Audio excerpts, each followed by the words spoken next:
ನಮಸ್ಕಾರ ಗೆಳೆಯರೇ, ನಮ್ಮ ಚಾನೆಲ್ಗೆ ಸ್ವಾಗತ. ನಾನು ಹೊಸದಾಗಿ ಮೈಸೂರಿಗೆ ಕೆಲಸ ಹುಡುಕಿಕೊಂಡು ಬಂದಿದ್ದೆ. ನನಗೆ ಒಂದು ಸಣ್ಣ ಮನೆ ಸಿಕ್ಕಿದ್ದು ದೇವರ ದಯೆ. ಮನೆ ಮಾಲೀಕರ ಹೆಸರು ಸಂಜಯ್. ನೋಡೋಕೆ ಗಂಡುಗಲಿ, ಆಜಾನುಬಾಹು. ಮೊದಲ ನೋಟದಲ್ಲೇ ಏನೋ ಸೆಳೆಯಿತು. ನಾನು ಬಾಡಿಗೆ ಕೇಳೋಕೆ ಹೋದಾಗ ಅವನ ಕಣ್ಣು ನನ್ನನ್ನೇ ನೋಡುತ್ತಿತ್ತು. ನನಗೆ ಮುಜುಗರ ಆಯಿತು. ಬಾಡಿಗೆ ತಿಂಗಳ ಕೊನೆಗೆ ಕೊಡಿ ಮೇಡಂ ಎಂದ. ಅವನ ಧ್ವನಿಯಲ್ಲಿ ಏನೋ ಇತ್ತು. ಅದು ಕೇವಲ ಬಾಡಿಗೆ ಮಾತು ಅಷ್ಟೇ ಆಗಿರಲಿಲ್ಲ. ನಾನು ಕೆಲಸಕ್ಕೆ ಸೇರಿಕೊಂಡೆ, ಹೊಸ ಜಾಗ, ಹೊಸ ಕೆಲಸ. ಆದರೂ ನನ್ನ ಮನಸ್ಸು ಸಂಜೆನ ಸುತ್ತಲೇ ಗಿರಕಿ ಹೊಡೆಯುತ್ತಿತ್ತು. ದಿನಾ ಸಂಜೆ ಮನೆಗೆ ಬಂದಾಗ ಅವನು ಏನೋ ಒಂದು ನೆಪ ಮಾಡಿ ಮಾತಾಡಿಸುತ್ತಿದ್ದ. ಲೈಟ್ ಸರಿ ಮಾಡಬೇಕು, ಪೈಪು ಲೀಕ್ ಆಗಿದೆ ಅಂತ ಏನಾದರೂ ಒಂದು ಹೇಳಿ ಬರುತ್ತಿದ್ದ. ಒಂದು ದಿನ ಜೋರು ಮಳೆ ಬಂತು. ನಾನು ಕೆಲಸದಿಂದ ಮನೆಗೆ ಬರುವಷ್ಟರಲ್ಲಿ ಇಡೀ ನೆನೆದು ಹೋದೆ. ಕರೆಂಟ್ ಇರಲಿಲ್ಲ. ಭಯದಿಂದ ನಾನು ಮನೆಯ ಬಾಗಿಲು ಹಾಕಿಕೊಂಡು ಕುಳಿತಿದ್ದೆ. ಅಷ್ಟರಲ್ಲಿ ಸಂಜೆ ಟಾರ್ಚ್ ಹಿಡಿದುಕೊಂಡು ಬಂದ. ಏನು ಹೆದರಿಕೊಂಡಿದ್ದೀರಾ? ನಾನು ಇದ್ದೀನಲ್ಲ ಅಂದ. ಅವನ ಮಾತು ಕೇಳಿ ಸ್ವಲ್ಪ ಧೈರ್ಯ ಬಂತು. ಅವನು ಟಾರ್ಚ್ ಬೆಳಕಿನಲ್ಲಿ ನನ್ನ ಮುಖ ನೋಡಿದ. ಆ ನೋಟದಲ್ಲಿ ಏನೋ ಇತ್ತು. ಮಳೆಯ ಶಬ್ದ ಜೋರಾಗಿತ್ತು. ಅವನ ಮಾತು ಕೇಳಿಸುತ್ತಿರಲಿಲ್ಲ. ಆದರೂ ಅವನ ಕಣ್ಣುಗಳು ಮಾತನಾಡುತ್ತಿದ್ದವು. ಚಳಿ ಆಗ್ತಿದೆ ಅಲ್ವಾ? ಬನ್ನಿ, ಒಳಗೆ ಬನ್ನಿ ಅಂದೆ. ಅವನು ಒಳಗೆ ಬಂದ. ನಾನು ಅವನಿಗೆ ಬಿಸಿ ಟೀ ಮಾಡಿ ಕೊಟ್ಟೆ. ಟೀ ಕುಡಿಯುವಾಗ ಅವನು ನನ್ನ ಕೈ ಹಿಡಿದ. ನನಗೆ ವಿಚಿತ್ರ ಅನ್ನಿಸಿತು. ಆದರೂ ಅವನ ಕೈ ಬಿಡೋಕೆ ಮನಸ್ಸಾಗಲಿಲ್ಲ. ಅವನ ಸ್ಪರ್ಶದಲ್ಲಿ ಏನೋ ಮಾಂತ್ರಿಕತೆ ಇತ್ತು. ಜೋರು ಮಳೆಯಲ್ಲೂ ನನಗೆ ಏನೋ ಒಂದು ಬಗೆಯ ಉತ್ಸಾಹ ಮೂಡಿತು. ನಾನು ಗಾಬರಿಯಿಂದ ಕೈ ಬಿಡಿಸಿಕೊಂಡೆ. ಇಲ್ಲ, ಇದು ತಪ್ಪು ಅಂದೆ. ಅವನು ನನ್ನ ಕಡೆಗೆ ನೋಡಿದ. ಅವನ ಕಣ್ಣಲ್ಲಿ ಬೇರೆ ಏನೋ ಇತ್ತು. ತಪ್ಪು ಸರಿನೋ ನನಗೇನು ಗೊತ್ತಿಲ್ಲ, ಆದರೆ ನಿನ್ನನ್ನು ನೋಡಿದಾಗಿನಿಂದ ನಾನು ನಾನಾಗಿಲ್ಲ ಅಂದ. ನಾನು ಏನು ಹೇಳಬೇಕೆಂದು ತೋಚದೆ ಸುಮ್ಮನಾದೆ. ಮಳೆ ನಿಲ್ಲುವವರೆಗೂ ಅವನು ಅಲ್ಲೇ ಇದ್ದ. ಮಳೆ ನಿಂತ ಮೇಲೆ ಅವನು ಹೊರಟು ಹೋದ. ಆದರೆ ಅಂದಿನಿಂದ ನಮ್ಮಿಬ್ಬರ ನಡುವೆ ಏನೋ ಬದಲಾಗಿತ್ತು. ಒಂದು ರೀತಿಯ ಮೌನ ಮಾತುಗಳು ಶುರುವಾಗಿದ್ದವು. ನಾನು ನನ್ನ ಮೊಬೈಲ್ನಲ್ಲಿ ನನ್ನ ಫೋಟೋಗಳನ್ನು ನೋಡಿಕೊಳ್ಳುತ್ತಿದ್ದೆ. ಸಂಜಯ್ ಜೊತೆಗಿನ ಮಾತುಕತೆಯ ನೆನಪುಗಳು ನನ್ನ ತಲೆಯಲ್ಲಿ ಸುಳಿದಾಡುತ್ತಿದ್ದವು. ಸಂಜಯ್ ಇದ್ದಕ್ಕಿದ್ದಂತೆ ನನ್ನ ಜೀವನದಲ್ಲಿ ಬಂದ ಹೊಸ ಅಲೆಯಂತಿದ್ದ. ನಾನು ಭಾವನೆಗಳ ಉತ್ತುಂಗ ಮತ್ತು ತಳ ಎರಡನ್ನೂ ಒಟ್ಟಿಗೆ ಅನುಭವಿಸಿಬಿಟ್ಟೆ. ನನ್ನ ಮನಸ್ಸು ಅವನ ಕಡೆಗೆ ವಾಲುತ್ತಿತ್ತು.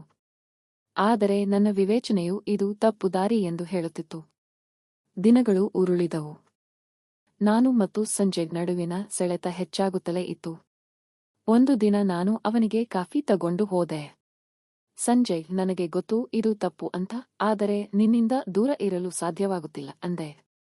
ಅವನು ನನ್ನ ಕೈ ಹಿಡಿದು ತನ್ನ ಕಡೆಗೆ ಎಳೆದುಕೊಂಡ. ನನಗೂ ಅದೇ ಆಗಿದೆ. ನಾನು ನಿನ್ನನ್ನು ನೋಡಿದ ಕ್ಷಣದಿಂದ ನನ್ನ ನಿಯಂತ್ರಣ ತಪ್ಪಿದೆ ಅಂದ. ಆ ಕ್ಷಣದಲ್ಲಿ ನಾವು ನಮ್ಮೆಲ್ಲ ಗಡಿಗಳನ್ನು ದಾಟಿದೆವು. ಆದರೆ ಎಲ್ಲಿಗೆ ಹೋಗಿ ನಿಲ್ಲುತ್ತೇವೋ ಗೊತ್ತಿಲ್ಲ. ಇದು ಕೇವಲ ಆಕರ್ಷಣೆಯೋ ಅಥವಾ ಪ್ರೀತಿಯೋ? ಒಂದು ವಿಷಯ ಮಾತ್ರ ಸತ್ಯ, ನಾನು ಸಂಜಯ್ನಿಂದ ದೂರ ಇರಲು ಸಾಧ್ಯವಿಲ್ಲ. ನಾನು ಮತ್ತು ಸಂಜಯ್ ಇಬ್ಬರೂ ಒಂದು ರಹಸ್ಯ ಜಗತ್ತಿನಲ್ಲಿ ಬದುಕುತ್ತಿದ್ದೆವು. ಯಾರಿಗೂ ಗೊತ್ತಿಲ್ಲದ ಒಂದು ಪ್ರಪಂಚ. ನಾವು ಕದ್ದು ಮುಚ್ಚಿ ಭೇಟಿಯಾಗುತ್ತಿದ್ದೆವು. ನಮ್ಮ ಕಣ್ಣುಗಳು ಮಾತನಾಡುತ್ತಿದ್ದವು. ಪದಗಳಿಲ್ಲದ ಸಂಭಾಷಣೆ ನಡೆಯುತ್ತಿತ್ತು. ರಾತ್ರಿ ಹೊತ್ತು ನಾನು ಬಾಲ್ಕನಿಯಲ್ಲಿ ನಿಂತು ಅವನ ಮನೆಯ ಕಿಟಕಿಯ ಕಡೆ ನೋಡುತ್ತಿದ್ದೆ. ಅವನು ನನ್ನನ್ನೇ ನೋಡುತ್ತಿರುತ್ತಿದ್ದ. ಆ ಕಣ್ಣುಗಳಲ್ಲಿ ಪ್ರೀತಿ ಇತ್ತೋ ಅಥವಾ ಆಳವಾದ ಆಕರ್ಷಣೆಯೋ ಗೊತ್ತಿಲ್ಲ, ಆದರೆ ಏನೋ ಒಂದು ಸೆಳೆತವಿತ್ತು. ಒಂದು ದಿನ ಸಂಜಯ್ ನನಗೆ ಒಂದು ಸೆಲ್ಫಿ ಕಳಿಸಿದ. ಅವನು ನಗುತ್ತಿದ್ದ. ಆ ನಗು ನನ್ನ ಮನಸ್ಸನ್ನು ಕದ್ದಿತ್ತು. ನಾನು ಕೂಡ ಒಂದು ಸೆಲ್ಫಿ ತೆಗೆದು ಅವನಿಗೆ ಕಳಿಸಿದೆ. ನಮ್ಮಿಬ್ಬರ ಸೆಲ್ಫಿಗಳು ನಮ್ಮ ಪ್ರೀತಿಯ ರಹಸ್ಯ ಸಾಕ್ಷಿಗಳಾಗಿದ್ದವು. ನಾವು ಪದೇ ಪದೇ ಆ ಫೋಟೋಗಳನ್ನು ನೋಡಿಕೊಳ್ಳುತ್ತಿದ್ದೆವು. ಆ ಫೋಟೋಗಳಲ್ಲಿ ನಾವು ನಾವಾಗಿರುತ್ತಿದ್ದೆವು, ಯಾವುದೇ ಮುಖವಾಡವಿಲ್ಲದೆ. ನಾನು ನನ್ನ ಗೆಳತಿಯೊಬ್ಬಳಿಗೆ ಈ ವಿಷಯ ಹೇಳಿದೆ. ಅವಳು ನನ್ನನ್ನು ಹುಷಾರಾಗಿರು ಅಂತ ಎಚ್ಚರಿಸಿದಳು. ಇದು ಸರಿಯಲ್ಲ, ನೀನು ತಪ್ಪು ದಾರಿಯಲ್ಲಿ ಹೋಗುತ್ತಿದ್ದೀಯಾ ಅಂದಳು. ಆದರೆ ನನ್ನ ಮನಸ್ಸು ಕೇಳುವ ಸ್ಥಿತಿಯಲ್ಲಿ ಇರಲಿಲ್ಲ. ನಾನು ಸಂಜಯನ ಪ್ರೀತಿಯಲ್ಲಿ ಮುಳುಗಿ ಹೋಗಿದ್ದೆ. ಅದು ಪ್ರೀತಿಯೋ ಅಥವಾ ಮೋಹವೋ ನನಗೆ ತಿಳಿದಿರಲಿಲ್ಲ. ಆದರೆ ಸಂಜಯ್ ಇಲ್ಲದೆ ನಾನು ಬದುಕಲಾರೆ ಎನ್ನುವಷ್ಟು ಹತ್ತಿರವಾಗಿದ್ದೆವು. ಒಂದು ದಿನ ಸಂಜಯ್ ನನ್ನ ಮನೆಗೆ ಬಂದ. ನಾನು ಅವನಿಗೆ ಬಾಗಿಲು ತೆರೆದೆ. ಅವನು ನನ್ನನ್ನು ತಬ್ಬಿಕೊಂಡ. ಆ ತಬ್ಬುವಿಕೆಯಲ್ಲಿ ಸಾವಿರಾರು ಮಾತುಗಳಿದ್ದವು. ನಾವು ಮಾತು ನಿಲ್ಲಿಸಿ ಕಣ್ಣಲ್ಲಿ ಕಣ್ಣಿಟ್ಟು ನೋಡಿದೆವು. ಆ ಕಣ್ಣುಗಳು ನಮ್ಮ ಪ್ರೀತಿಯನ್ನು ಸಾರಿ ಹೇಳುತ್ತಿದ್ದವು. ನಾನು ಅವನನ್ನು ಒಳಗೆ ಕರೆದೆ. ನಾವು ಇಬ್ಬರೂ ಕುಳಿತು ಮಾತನಾಡಿದೆವು. ನಮ್ಮ ಭವಿಷ್ಯದ ಬಗ್ಗೆ, ನಮ್ಮ ಸಂಬಂಧದ ಬಗ್ಗೆ. ನನಗೆ ಗೊತ್ತಿಲ್ಲ ಇದು ಎಲ್ಲಿಗೆ ಹೋಗಿ ಮುಟ್ಟುತ್ತದೋ ಅಂತ, ಆದರೆ ನಾನು ನಿನ್ನನ್ನು ಬಿಟ್ಟು ಇರಲಾರೆ ಅಂದ ಸಂಜಯ್. ನಾನು ಅವನ ಮಾತಿಗೆ ತಲೆದೂಗಿದೆ. ನನಗೂ ಅದೇ ಬೇಕಿತ್ತು. ನಾವು ಇಬ್ಬರೂ ಜೊತೆಯಾಗಿ ಬದುಕಲು ನಿರ್ಧರಿಸಿದೆವು. ಆದರೆ ಅದು ಸಾಧ್ಯವೇ? ಸಮಾಜ ನಮ್ಮನ್ನು ಒಪ್ಪಿಕೊಳ್ಳುತ್ತದೆ? ನಮ್ಮ ಕುಟುಂಬ ಏನು ಹೇಳುತ್ತದೆ? ಈ ಪ್ರಶ್ನೆಗಳು ನನ್ನನ್ನು ಕಾಡುತ್ತಿದ್ದವು. ಆದರೂ ನಾವು ನಮ್ಮ ಪ್ರೀತಿಯನ್ನು ಮುಂದುವರಿಸಲು ನಿರ್ಧರಿಸಿದೆವು. ಏಕೆಂದರೆ ನಮಗೆ ಬೇರೆ ದಾರಿಯೇ ಇರಲಿಲ್ಲ. ಒಂದು ರಾತ್ರಿ ನಾನು ಮಲಗಿದ್ದಾಗ ಸಂಜಯನ ನೆನಪುಗಳು ನನ್ನನ್ನು ಕಾಡುತ್ತಿದ್ದವು. ಅವನ ಸ್ಪರ್ಶ, ಅವನ ಮಾತುಗಳು, ಅವನ ನಗು ಎಲ್ಲವೂ ನನ್ನ ತಲೆಯಲ್ಲಿ ಸುತ್ತುತ್ತಿದ್ದವು. ನಾನು ನನ್ನ ಮೊಬೈಲ್ ತೆಗೆದು ಸಂಜಯನ ಫೋಟೋ ನೋಡಿದೆ. ಅವನು ಎಷ್ಟು ಸುಂದರವಾಗಿದ್ದಾನಲ್ಲ ಅಂತ ನನಗೆ ಅನಿಸಿತು. ನಾನು ಅವನಿಗೆ ಒಂದು ಮೆಸೇಜ್ ಕಳಿಸಿದೆ, ನಾನು ನಿನಗಾಗಿ ಕಾಯುತ್ತಿದ್ದೇನೆ ಅಂತ. ಅವನು ತಕ್ಷಣ ರಿಪ್ಲೈ ಮಾಡಿದ, ನಾನು ನಿನಗಾಗಿ ಕಾಯುತ್ತಿದ್ದೇನೆ, ಬೇಗ ಬರುತ್ತೇನೆ ಅಂತ. ನಾನು ಖುಷಿಯಿಂದ ಕಾಯುತ್ತಿದ್ದೆ. ಸ್ವಲ್ಪ ಹೊತ್ತಿನ ನಂತರ ಸಂಜಯ್ ನನ್ನ ಮನೆಗೆ ಬಂದ. ಆ ರಾತ್ರಿ ನಾವು ಇಬ್ಬರೂ ನಮ್ಮಿಬ್ಬರ ಬಾಂಧವ್ಯದ ಸೌಂದರ್ಯವನ್ನು ಅನುಭವಿಸಿದೆವು. ನಾನು ಮತ್ತು ಸಂಜಯ್ ನಮ್ಮ ರಹಸ್ಯ ಪ್ರೀತಿಯನ್ನು ಮುಂದುವರಿಸಿಕೊಂಡು ಹೋದೆವು. ಆದರೆ ನಮ್ಮಿಬ್ಬರಿಗೂ ಗೊತ್ತು ಇದು ಶಾಶ್ವತವಲ್ಲ ಅಂತ. ಒಂದು ದಿನ ಸತ್ಯ ಹೊರಗೆ ಬರಲೇಬೇಕು.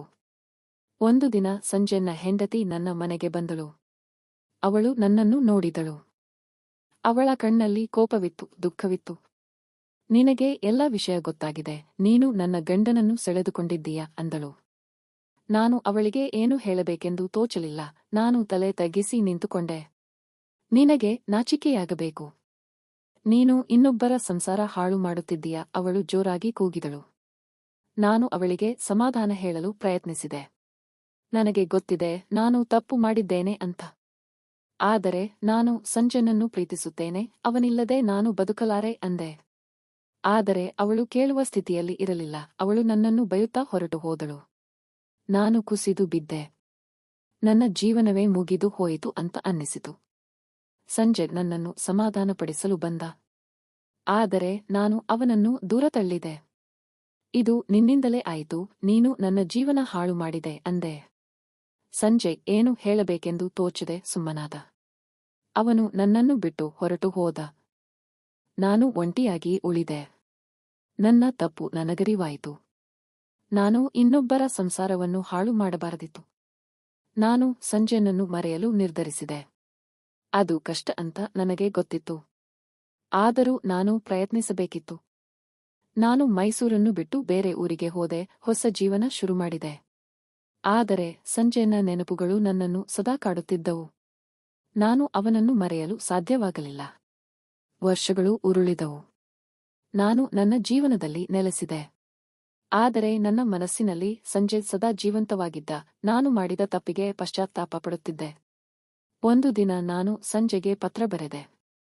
ನನ್ನ ತಪ್ಪಿಗೆ ಕ್ಷಮೆ ಕೇಳಿದೆ. ಅವನ ಜೀವನ ಚೆನ್ನಾಗಿರಲಿ ಅಂತ ಹಾರೈಸಿದೆ. ಆ ಪತ್ರವನ್ನು ಕಳಿಸಿದ ಮೇಲೆ ನನಗೆ ಸ್ವಲ್ಪ ಸಮಾಧಾನವಾಯಿತು.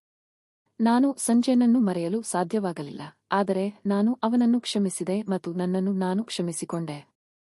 ಏಕೆಂದರೆ ಜೀವನದಲ್ಲಿ ತಪ್ಪುಗಳು ಸಹಜ. ಆ ತಪ್ಪುಗಳಿಂದ ನಾವು ಕಲಿಯಬೇಕು ಮತ್ತು ಮುಂದೆ ಸಾಗಬೇಕು. ಇದಿಷ್ಟು ಇವತ್ತಿನ ಕತೆ. ನಿಮಗೆ ಈ ಕತೆ ಹೇಗೆ ಅನಿಸಿತು ಅಂತ ಕಮೆಂಟ್ ಮಾಡಿ ತಿಳಿಸಿ. ಲೈಕ್ ಮಾಡಿ, ಶೇರ್ ಮಾಡಿ ಮತ್ತು ನಮ್ಮ ಚಾನೆಲ್ ಅನ್ನು ಸಬ್ಸ್ಕ್ರೈಬ್ ಮಾಡಿ. ಧನ್ಯವಾದಗಳು.